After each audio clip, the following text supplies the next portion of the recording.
Hi friends, welcome to Career Answers Tamil Official. இன்னைக்கு நம்ம இந்த வீடியோல என்ன பார்க்க போறோம்னு பாத்தீங்கன்னா ரயில்வே ரெக்ரூட்மெண்ட் போர்ட்ல இருந்து நோட்டிபிகேஷன் 2026 and 27 வந்திருக்கு. இது பத்தின ஃபுல் டீடைல்ஸ் உங்களுக்கு இந்த வீடியோல எக்ஸ்பிளைன் பண்ண போறேன். உங்க ஃப்ரெண்ட்ஸ் அண்ட் ஃபேமிலிஸ் எல்லாருக்குமே இந்த வீடியோஸ்ல ஷேர் பண்ணி விடுங்க. வீடியோவை ஸ்கிப் பண்ணாம ஃபுல்லா பாருங்க. சரி வாங்க வீடியோக்குள்ள போலாம். ரயில்வே ரெக்ரூட்மெண்ட் போர்ட்ல ஃபர்ஸ்ட் நம்ம என்ன பார்க்க போறோம்னா post name junior engineer and depot material superintendent. இதான் வந்து போஸ்ட் நேம். இப்போ இவங்களுக்கு என்ன ரிலேட்டட் ஒர்க் இருக்கும்னா டெக்னிக்கல் ரிலேட்டட் ஒர்க்ஸ்லாம் இருக்கும், மெயின்டெனன்ஸ் பண்ற ஒர்க் இருக்கும், ஸ்டாஃப்லாம் வந்து சூப்பர்வைஸ் பண்ற ரிலேட்டட் ஒர்க் இருக்கும். நெக்ஸ்ட் ஸ்டாக்லாம் வந்துச்சுன்னா அதை மெயின்டைன் பண்றது, மெட்டீரியல்ஸோட குவாலிட்டி அண்ட் குவான்டிட்டி எல்லாம் செக் பண்ற ரிலேட்டட் ஒர்க் இருக்கும். Next job type permanent central government job தான். ஃபர்ஸ்ட் நம்ம ஜாயின் ஆகும்போது ட்ரைனிங் பீரியட்ல தான் ஜாயின் ஆகுவோம். இந்த ட்ரைனிங் பீரியட்லயும் வந்து உங்களுக்கு ஸ்டைஃபண்ட் அமௌண்ட் மட்டும் தான் தருவாங்க. ஓகேவா? சோ நீங்க இந்த ட்ரைனிங்கை கம்ப்ளீட் பண்ண பிறகு ஃபுல் salary அமௌண்ட் உங்களுக்கு வந்துடும். சூப்பரான ஜாப் ஆப்பர்ச்சுனிட்டிஸ். அதுவும் நம்ம ஆர்ஆர்பி சென்னையில மட்டும் பாத்தீங்கன்னா நிறைய வேகன்சிஸ் இருக்கு. சோ சான்சஸ் மிஸ் பண்ணிடாதீங்க. எலிஜிபிளான கேண்டிடேட்ஸ்லாம் வந்து அப்ளை பண்ணுங்க. நெக்ஸ்ட் வேகன்சி பேஜ் நம்பர் 35ல இருந்து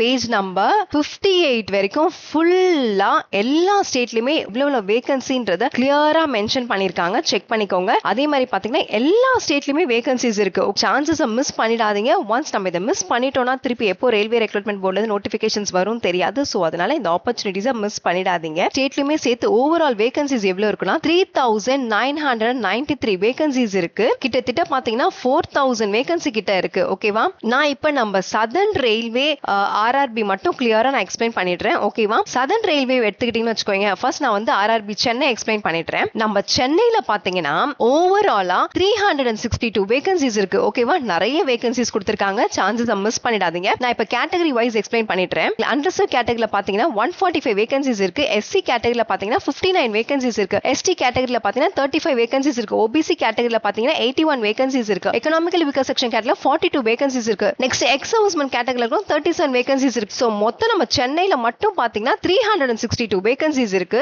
நெக்ஸ்ட் ஆர்ஆர்பி பெங்களூர்ல பாத்தீங்கன்னு வச்சுக்கோங்களேன், ஓவராலா 298 வேகன்சிஸ் இருக்கு. அதே மாதிரி கல்கட்டாலயும் வேகன்சிஸ் இருக்கு. சோ நிறைய ஸ்டேட்ல வேகன்சிஸ் இருக்கு. மும்பைல இருக்கு. திருவனந்தபுரத்துல எடுத்துக்கிட்டீங்கன்னா ஓவராலா 101 வேகன்சிஸ் இருக்கு திருவனந்தபுரத்துல. Next salary junior engineer and depot material superintendent level 6. இந்த போஸ்டுக்கு வந்து எவ்வளவு சேலரினா இனிஷியல் பேவே பாத்தீங்கன்னா 35,400. இது கூடவே வந்து எக்ஸ்ட்ரா பெனிஃபிட்ஸ் எல்லாமே இருக்கு. ஓகேவா? Extra benefits means extra allowance எல்லாமே கண்டிப்பா தருவாங்க. சென்ட்ரல் கவர்மெண்ட் ஜாப்னாலே எக்ஸ்ட்ரா அலவன்ஸ் கம்பல்சரி இருக்கும். உங்களுக்கு எக்ஸ்ட்ரா அலவன்ஸ் வரும்போது இனிஷியல் பே அமௌண்ட்டை விட இன்னும் கொஞ்சம் salary இன்க்ரீஸ் ஆகும். நெக்ஸ்ட் எஜுகேஷனல் குவாலிஃபிகேஷன் ஃபர்ஸ்ட் நம்பர்ல இருந்து நம்பர் 9 வரைக்கும் பாத்தீங்கன்னா எலக்ட்ரிக்கல் டிபார்ட்மெண்ட் தான். என்னென்ன போஸ்ட்னா junior engineer design electrical workshop designs drawing and estimations EMU general service இது எல்லாமே வந்து எலக்ட்ரிக்கல் டிபார்ட்மெண்ட் தான். போஸ்ட்டுக்கு நீங்க அப்ளை பண்ணனும்னா 3 இயர்ஸ் டிப்ளமா இன் மெக்கானிக்கல் இல்ல எலக்ட்ரிக்கல் எலக்ட்ரானிக்ஸ் இன்ஜினியரிங் நீங்க படிச்சிருந்தா வேகன்சிக்கு அப்ளை பண்ணலாம். ஆர் செகண்ட் ஆப்ஷன்ஸ் என்ன சொல்லிருக்காங்கன்னா டிகிரிலேயே வந்து நீங்க மெக்கானிக்கல் எலக்ட்ரிக்கல் எலக்ட்ரானிக்ஸ் இன்ஜினியரிங் படிச்சிருந்தா இந்த வேகன்சிக்கு நீங்க அப்ளை பண்ணலாம். நெக்ஸ்ட் நம்பர் 10ல இருந்து 19 வரைக்கும் இன்ஜினியரிங் டிபார்ட்மெண்ட் என்னென்ன போஸ்ட்னு சொல்லிட்டேன். Junior engineer civil bridge civil இந்த போஸ்டிங் அப்ளை பண்ணனும்னா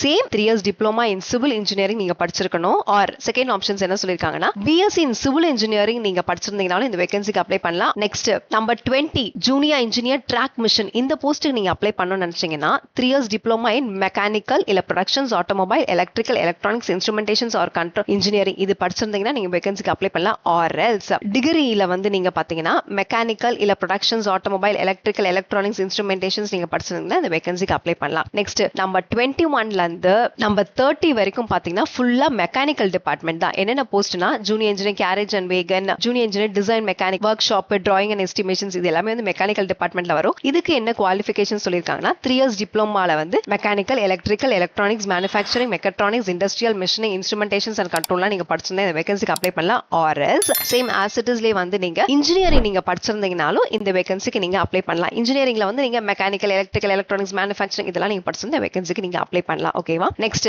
number 31 junior engineer diesel electrical இந்த போஸ்ட்டுக்கு பாத்தீங்கன்னா 3 years diploma in mechanical electrical electronics engineering படிச்சிருந்த வேகன்சிக்கு அப்ளை பண்ணலாம். ஆர்எல் செகண்ட் ஆப்ஷன்ஸ் என்ன சொல்லிருக்காங்கன்னா டிகிரிலேயே வந்து மெக்கானிக்கல் எலக்ட்ரிக்கல் எலக்ட்ரானிக்ஸ் இன்ஜினியரிங் நீங்க படிச்சிருந்த வேகன்சிக்கு அப்ளை பண்ணலாம். நெக்ஸ்ட் நம்பர் 32ல இருந்து 35ல இருக்க போஸ்ட் என்னன்னு பாத்தீங்கன்னா எஸ்என்டி. ஓகேவா? என்னென்ன போஸ்ட்னா junior engineer design S and T junior engineer work shop junior engineer design drawing and estimations இந்த போஸ்ட்டுக்கு நீங்க அப்ளை பண்ணனும்னா 3 years diploma in electrical electronics information technology communications engineering computer science engineering இல்ல கம்ப்யூட்டர் சயின்ஸ் கம்ப்யூட்டர் இன்ஜினியரிங் நீங்க படிச்சிருந்த வேகன்சிக்கு apply பண்ணலாம். Or else combinations of any substream of basic stream இதோட காம்பினேஷன்ஸா நீங்க ஏதாவது படிச்சிருந்தீங்கனாலும் இந்த வேகன்சிக்கு நீங்க அப்ளை பண்ணலாம். Next number 36 junior engineer SNT telecommunication. இந்த போஸ்ட்டுக்கு பாத்தீங்கன்னா கம்ப்யூட்டர் இன்ஜினியரிங் தான் நீங்க படிச்சிருக்கணும். ஓகேவா. Next depart material superintendent. இந்த போஸ்ட்டுக்கு நீங்க அப்ளை பண்ணனும்னா 3 இயர்ஸ் டிப்ளமோ இன் இன்ஜினியரிங் படிச்சிருந்தாலே இந்த வேகன்சிக்கு நீங்க அப்ளை பண்ணலாம். ஓகேவா. Next fee structure for all candidates except இவங்களை தவிர SC ST ex serviceman person benchmark desire female transgender இவங்களை தவிர மத்த எல்லா கேண்டிடேட்ஸ்மே வந்து அப்ளிகேஷன் ஃபீஸ் வந்து 500 rupees. இதுலயும் பாத்தீங்கன்னா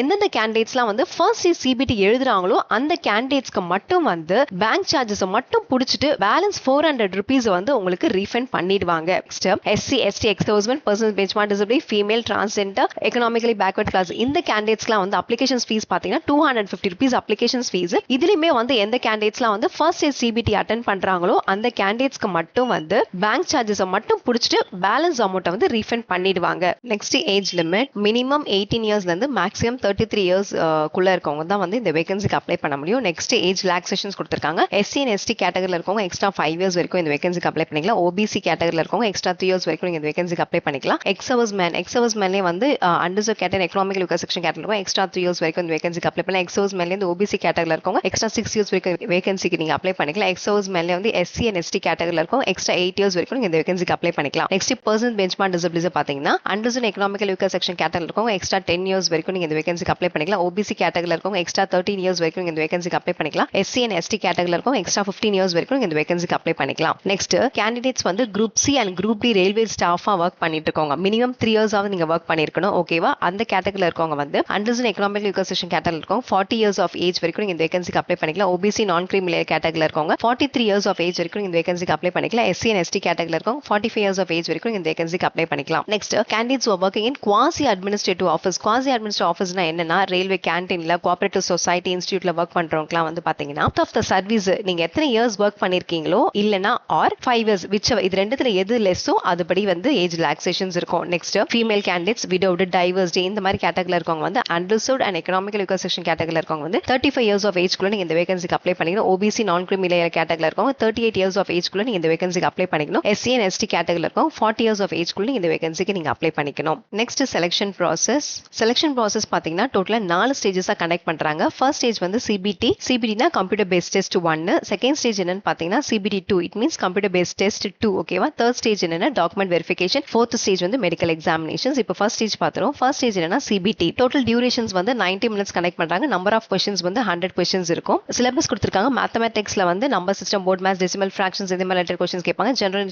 இன்டெலிஜென்ஸ் அண்ட் ரீசனிங்ல வந்து alphabetical and number series, coding and decoding இந்த மாதிரி ரிலேட்டட் क्वेश्चंस இருக்கும். ஜெனரல் அவேர்னஸ் வந்து knowledge of current affairs, Indian geography, culture and history of India இந்த மாதிரி ரிலேட்டட் क्वेश्चंस இருக்கும். ஜெனரல் சயின்ஸ்ல பாத்தீங்கன்னா 10th ஸ்டாண்டர்ட் CBSE சிலபஸ்ல இருந்து physics, chemistry and life science இந்த மாதிரி ரிலேட்டட் क्वेश्चंस இருக்கும். நெக்ஸ்ட் பேட்டர்ன்ஸ் பாத்தீங்கன்னா மேத்தமேட்டிக்ஸ்ல வந்து 30 நம்பர் ஆஃப் क्वेश्चंस இருக்கும். அண்ட் ஜெனரல் இன்டெலிஜென்ஸ் அண்ட் ரீசனிங்ல பாத்தீங்கன்னா 25 क्वेश्चंस இருக்கும். ஜெனரல் அவேர்னஸ்ல வந்து 15 क्वेश्चंस இருக்கும். ஜெனரல் சயின்ஸ்ல வந்து 30 क्वेश्चंस இருக்கும். சோ டோட்டலா 100 क्वेश्चंस இருக்கும். CBT 1ல வந்து நெகட்டிவ் மார்க்ஸ் இருக்கு. ஒரு ராங் ஆன்சர்ஸ்க்கு 1/3 மார்க்ஸ் வந்து கட் ஆகும். ஓகேவா. சோ இந்த CBT 1ல வந்து எந்த கேண்டிடேட்ஸ்லாம் வந்து செலக்ட் ஆயிருக்காங்களோ அந்த கேண்டிடேட்ஸ் மட்டும் தான் வந்து செகண்ட் ஸ்டேஜ்க்கு மூவ் ஆவாங்க. நெக்ஸ்ட் செகண்ட் ஸ்டேஜ் என்னன்னா செகண்ட் ஸ்டேஜ் பாத்தீங்கன்னா CBT ஃபர்ஸ்ட் ஸ்டேஜ் CBT எக்ஸாம்ல எந்தெந்த கேண்டிடேட்ஸ்லாம் வந்து ஷார்ட் லிஸ்ட் ஆயிருக்காங்களோ அந்த கேண்டிடேட்ஸ் மட்டும் தான் வந்து செகண்ட் ஸ்டேஜ் CBT எக்ஸாம் வந்து அட்டெண்ட் பண்ண அலோ பண்ணுவாங்க. ஓகேவா. சோ டோட்டல் டியூரேஷன்ஸ் பாத்தீங்கன்னா 120 மினிட்ஸ் கனெக்ட் பண்றாங்க. நம்பர் ஆஃப் क्वेश्चंस வந்து 150 क्वेश्चंस இருக்கும். சிலபஸ் கொடுத்திருக்காங்க. General awareness, current affairs, Indian geography, culture and history இந்த மாதிரி ரிலேட்டட் क्वेश्चंस இருக்கும். பிசிக்ஸ் அண்ட் கெமிஸ்ட்ரி பாத்தீங்கன்னா up to 10th standard syllabus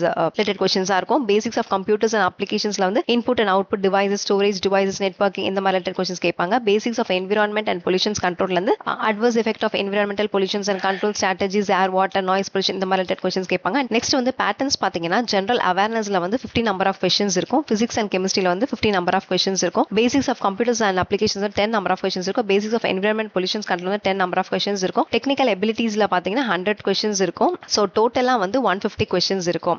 இந்த CBT 2லயும் பாத்தீங்கன்னா நெகட்டிவ் மார்க்ஸ் இருக்கு. ஒரு ராங் ஆன்சர்ஸ்க்கு 1/3 மார்க்ஸ் வந்து கட் ஆகும். சோ எந்த கேண்டிடேட்ஸ்லாம் வந்து இந்த second stage CBT exam clear பண்ணிருக்காங்களோ அந்த கேண்டிடேட்ஸ் மட்டும் தான் வந்து தேர்ட் ஸ்டேஜ்க்கு மூவ் ஆவாங்க. நெக்ஸ்ட் தேர்ட் ஸ்டேஜ் என்னன்னு பாத்தீங்கன்னா document verifications. First stage CBT and second stage CBT இந்த ரெண்டு CBT எக்ஸாமையும் எந்த கேண்டிடேட்ஸ்லாம் வந்து கிளியர் பண்ணிருக்காங்களோ அவங்க மட்டும் தான் வந்து தேர்ட் ஸ்டேஜ்க்கு மூவ் ஆவாங்க. இட் மீன்ஸ் டாக்குமெண்ட் வெரிஃபிகேஷன் ஸ்டேஜ்க்கு மூவ் ஆவாங்க. டாக்குமெண்ட் வெரிஃபிகேஷன்ஸ் அப்போ நீங்க ஒரிஜினல்ஸ் எல்லாமே சப்மிட் பண்ணணும். என்ன எஜுகேஷனல் குவாலிஃபிகேஷன்ஸ் நீங்க படிச்சிருக்கீங்க, உங்களோட mark sheets, cost certificate, income certificate இது எல்லாமே நீங்க ஒரிஜினல் சப்மிட் பண்ணணும். சோ இந்த டாக்குமெண்ட் வெரிஃபிகேஷன் ஸ்டேஜ் ஸ்டேஜையும் எந்த கேண்டிடேட்ஸ் கிளியர் பண்ணிருக்காங்களோ அந்த கேண்டிடேட்ஸ் மட்டும் தான் வந்து 4th ஸ்டேஜ்க்கு மூவ் ஆவாங்க. நெக்ஸ்ட் 4th ஸ்டேஜ் என்னன்னா மெடிக்கல் எக்ஸாமினேஷன்ஸ். இந்த மெடிக்கல் எக்ஸாமினேஷன்ஸ் யார் கண்டக்ட் பண்ணுவாங்கன்னா ரயில்வே அட்மினிஸ்ட்ரேஷன்ஸ் தான் வந்து கண்டக்ட் பண்ணுவாங்க. ஓகேவா, மெடிக்கல் ஸ்டாண்டர்ட்ஸ் கொடுத்திருக்காங்க A3 B1 அண்ட் C1. ஓகேவா, இந்த மெடிக்கல் ஸ்டாண்டர்ட்ஸ் எல்லாமே செக் பண்ணிக்கோங்க. சர்ஜரி முக்கியமா எதுவும் பண்ணிருக்க கூடாது, அவ்வளவுதான், ஒண்ணுமே இல்ல. Distance vision 6/9 6/9 with R without classes, near visions எல்லாமே கொடுத்திருக்காங்க. ஓகேவா, முக்கியமா என்ன தெரியுமா,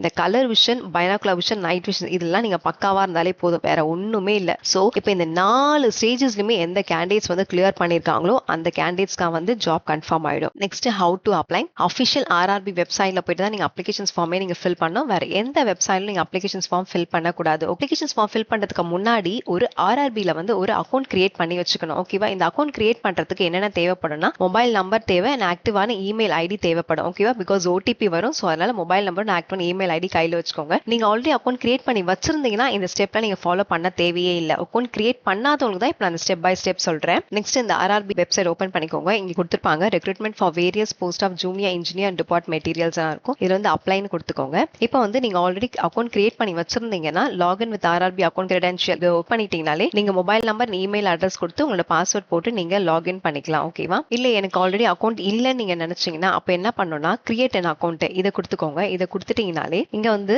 செலக்ட் கண்ட்ரி கேட்டிருப்பாங்க, இதை கொடுத்துக்கோங்க. நெக்ஸ்ட் வந்து ஃபுல் நேம், உங்களோட ஃபுல் நேம் மார்க் ஷீட்ல எப்படி இருக்கோ அந்த மாதிரி ஃபுல் நேம் கொடுத்துக்கோங்க. திருப்பி ரீடைப், உங்களோட ஃபுல் நேமே திருப்பி ரீடைப் பண்ணிக்கோங்க. உங்க நேம் எப்பயாவது நீங்க சேஞ்ச் பண்ணிருக்கீங்களான்னு கேட்டிருப்பாங்க. எஸ் ஆர் நோவா கொடுத்துக்கோங்க. டேட் ஆஃப் பர்த் கொடுத்துருங்க. Retype of date of birth, gender கொடுத்துருங்க. ரீசெலக்ட் ஜெண்டர் கொடுத்துருங்க. உங்க ஃபாதர்ஸ் நேம், அப்பா நேம் கொடுத்துருங்க. Retype father's name, next mother name, retype mother's name, உங்க அம்மா நேம் கொடுத்துக்கோங்க. அடுத்தது வந்து இமெயில் அட்ரஸ். இந்த இடத்துல இமெயில் அட்ரஸ் கொடுத்துக்கோங்க. இமெயில் அட்ரஸ் கொடுத்ததுக்கு அப்புறம் இந்த இடத்துல ஜென்ரேட் ஓடிபி கேட்கும். இந்த இடத்துல ஓடிபி கொடுத்துருக்கோங்க. நீங்க இமெயில் ஐடி கொடுத்துருப்பீங்களா, அந்த இமெயிலுக்கு ஓடிபி வரும். அந்த ஓடிபி இங்க மென்ஷன் பண்ணிக்கோங்க. Next mobile number. இந்த இடத்துல வந்து உங்களோட மொபைல் நம்பர் கொடுங்க. நெக்ஸ்ட் மொபைல் நம்பர் கொடுத்தோடனே ஓடிபி வரல, அந்த ஓடிபி எடுத்துட்டு வந்து இங்க இது பண்ணிக்கோங்க. ஓகேவா, நெக்ஸ்ட் இந்த இடத்துல வந்து பாஸ்வேர்ட் பாத்தீங்கன்னா capital letter, small letter, special characters and numbers தான் நீங்க யூஸ் பண்ணிருக்கணும். கன்ஃபார்ம் பாஸ்வேர்ட் நீங்க கொடுத்துக்கோங்க. நெக்ஸ்ட் வந்து ஐம் நாட் அ ரோபோட் கொடுத்துட்டு ஒரு தடவை செக் பண்ணி பார்த்துட்டு கிரியேட் அன் அக்கௌண்ட் கொடுத்துக்கோங்க. ஓகேவா, அக்கௌண்ட் ஃபுல்லா நீங்க கிரியேட் பண்ணி முடிச்சதுக்கு அப்புறம் என்ன பண்ணணும்னா அகைன் நீங்க வந்து ஆர்ஆர்பி வெப்சைட் குள்ளேயே போயிட்டு உங்க மொபைல் நம்பர் இல்லனா வந்து இமெயில் ஐடி இது ரெண்டுத்துல ஏதாவது ஒண்ணு கொடுத்துட்டு நெக்ஸ்ட் பாஸ்வேர்ட் நீங்க டைப் பண்ணிருப்பீங்களா பாஸ்வேர்ட், அந்த பாஸ்வேர்டையும் அந்த இடத்துல மென்ஷன் பண்ணிட்டீங்கன்னா லாகின் ஆயிடும். லாகின் ஆனதுக்கு அப்புறம் அப்ளிகேஷன் ப்ராசஸ் வந்து அப்படியே ஸ்டெப் பை ஸ்டெப் பண்ணிடுங்க. அப்ளிகேஷன் ப்ராசஸ்ல வந்து லைவ் போட்டோகிராஃப் எடுக்கிற மாதிரி இருக்கும். சோ அதை செக் பண்ணிக்கோங்க. அப்ளிகேஷன் ப்ராசஸ் நீங்க பண்ணும்போது இந்த நோட்டிபிகேஷன்ஸ் ஒன்ஸ் ஆர் ட்வைஸ் நல்லா படிச்சு பார்த்துட்டு அப்ளிகேஷன்ஸ் ஃபார்ம் வந்து ஃபில் பண்ணுங்க. ஓகேவா, சோ நீங்க ஃபுல் அப்ளிகேஷன்ஸ் எல்லாம் நீங்க ஃபுல்லா முடிச்சதுக்கு அப்புறம் உங்களுக்கு ஒரு ரெஜிஸ்ட்ரேஷன் நம்பர் வரும். அந்த ரெஜிஸ்ட்ரேஷன் நம்பரை வந்து கரெக்டா சேவ் பண்ணி வச்சுக்கோங்க, ஃபியூச்சர்ல யூஸ் ஆகும். Next application starting date. Applications online starting date எப்போனா 14th August 2026. Next applications ending date. Applications closing date எப்போனா 13th September 2026. இப்போ ரயில்வே ரெக்ரூட்மெண்ட் போர்ட் நோட்டிபிகேஷன்ஸ் பத்தி கிளியரா எக்ஸ்பிளைன் பண்ணிட்டேன். இதை தவிர்த்து நீங்க எங்கிட்ட ஏதாவது கொஸ்டின்ஸ் கேட்கணும்னு நினைச்சீங்கன்னா கமெண்ட் பாக்ஸ்ல கேளுங்க, நான் உங்களுக்கு ஆன்சர்ஸ் பண்றேன். நெக்ஸ்ட் வீடியோல பார்க்கலாம்.